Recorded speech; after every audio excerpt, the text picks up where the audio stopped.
Salut les amis, ici Yorfa et aujourd'hui on se retrouve sur Banishon et comme vous pouvez le constater, j'ai à peu près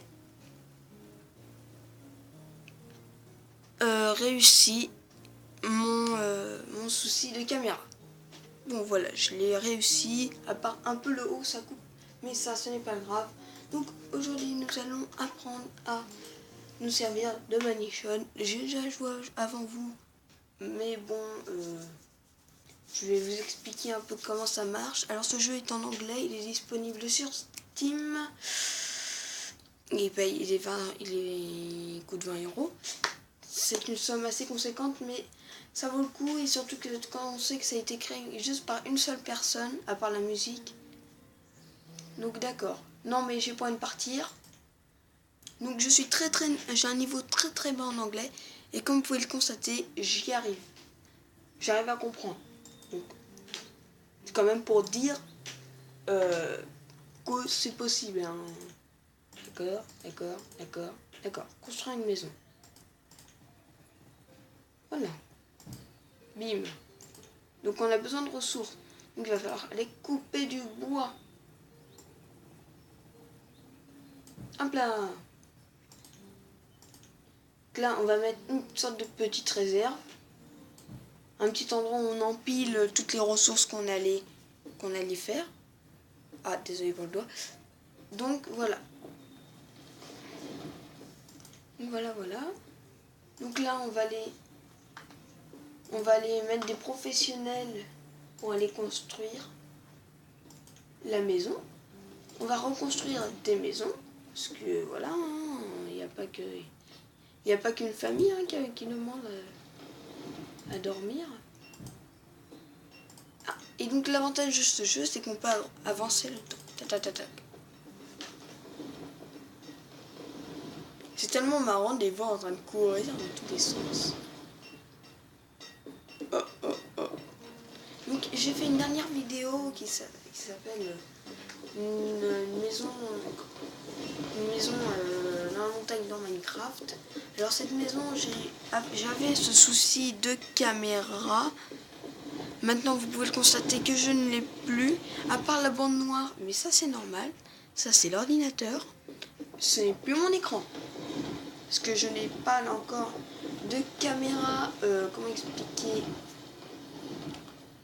puissante sur mon ordinateur. Enfin c'est une histoire un peu compliquée. Mais donc l'écran vous l'avez, hein. L'écran il est là, il est beau, il est propre. Que en plus il n'y a pas énormément de noir, donc je pense que vous pourrez vous y faire. D'accord. Donc il y a des gens qui ont faim, c'est normal. Donc ce signe, il y a une fourchette et un couteau. Et donc il faut vite poser de la nourriture un peu partout. Donc là on va envoyer des gens. Ah là c'est-à-dire qu'ils ont froid là. Ce signe c'est un flocon. Peut-être que vous le voyez pas. Enfin je pense que vous le voyez quand même.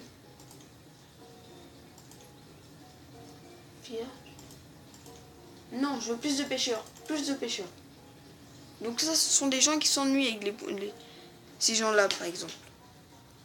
Parce qu'ils ont des points d'interrogation. Et donc ils s'ennuient. Et donc ça, c'est pas grave. On va les motiver un bon coup. Ça va leur faire plaisir. Ils vont de travailler un peu.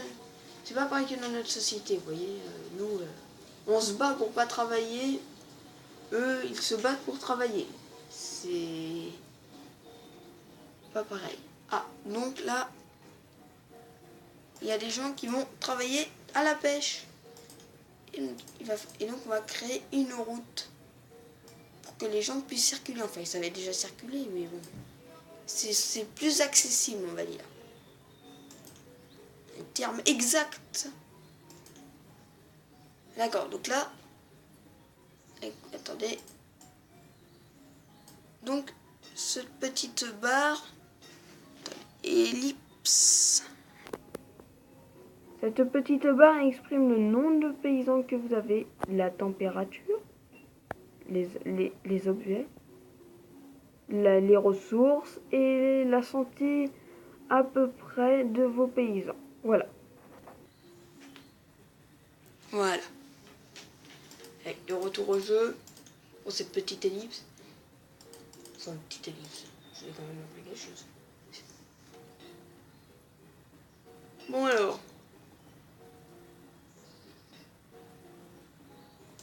Ah oui, d'accord. Voilà. D'accord, donc vous voyez qu'il a un petit truc, une petite flèche qui dit que mes ressources sont un peu baissées. Et donc il va falloir que j'aille faire couper que du bois, que du bois, que du bois. Oh la déforestation, oh là là, c'est grave. Oh là là, c'est incroyable comment on brûle tout. Donc il y a des gens qui ont froid. Comme vous pouvez le constater. Et oui, à l'époque, ils n'avaient pas de doudoune, hein, c'était pas pareil qu'aujourd'hui. Hein. Voilà. Bon, alors, peut-être on va avancer un peu le temps. Bah ouais, parce que on va pas rester planté sur des trucs inintéressants. Enfin, quand ils sont tous morts, c'est plus intéressant. Mais c'est là pour l'instant, ils coupent du bois, je trouve plus marrant. Petit côté, c'est déjà plus efficace, plutôt d'attendre. Attendre 3 ans pour avoir quelques ressources, voilà quoi, c'est un peu, je dirais pas gonflant, mais on n'est pas loin quand même, hein. Parce que ce jeu se prend vite, on s'y prend vite, c'est simple, plus simple qu'on ne le pense quand on a tout compris, voilà. On sait tout, on gère tout. Bon, à part quand il y a une tornade qui arrive sur la tête, parce qu'il y a des événements naturels qui peuvent arriver.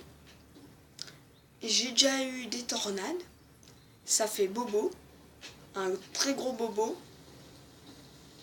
ça fait mal avec un grand M, un grand A et un grand L.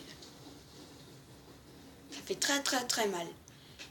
Ah, donc là, vous pourrez appeler ça comme, c'est là où on coupe le bois quoi, hein, pour chauffer les cheminées et tout le reste. Ah, on va couper un bâtiment. Ce bâtiment ne nous sert plus à rien puisqu'on a l'essentiel. Ce petit chariot ne nous sert plus à rien. C'est pittoresque, franchement. Avoir une belle ville, on n'a pas besoin de ça pour une belle ville, franchement. Ce serait incroyable.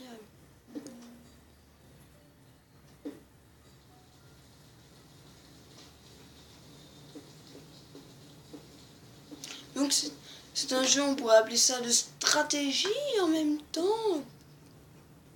De gestion, de mort, d'atroces souffrances. Parce que quand vous créez un cimetière et vous voyez tous les morts, c'est aussi un peu compliqué. Donc là, on a tout ce qui se passe, Banished. Je l'appelle Banish, hein, donc voilà. Et donc là, c'est la suite du tutoriel, mais ce sera pour une prochaine vidéo. Salut! Ah oui, et je tenais à vous dire ce message que tout le monde dit en ce moment et que je trouve important. Alors même si vous n'y êtes pas attaché, c'est quelque chose qui m'a profondément touché parce que ces gens n'avaient rien fait. Donc voilà, c'était le petit message de fin. Faites attention, c'est comme quoi le dessin est peut-être plus puissant que les plus grands poèmes du monde. Allez, salut et à une prochaine vidéo!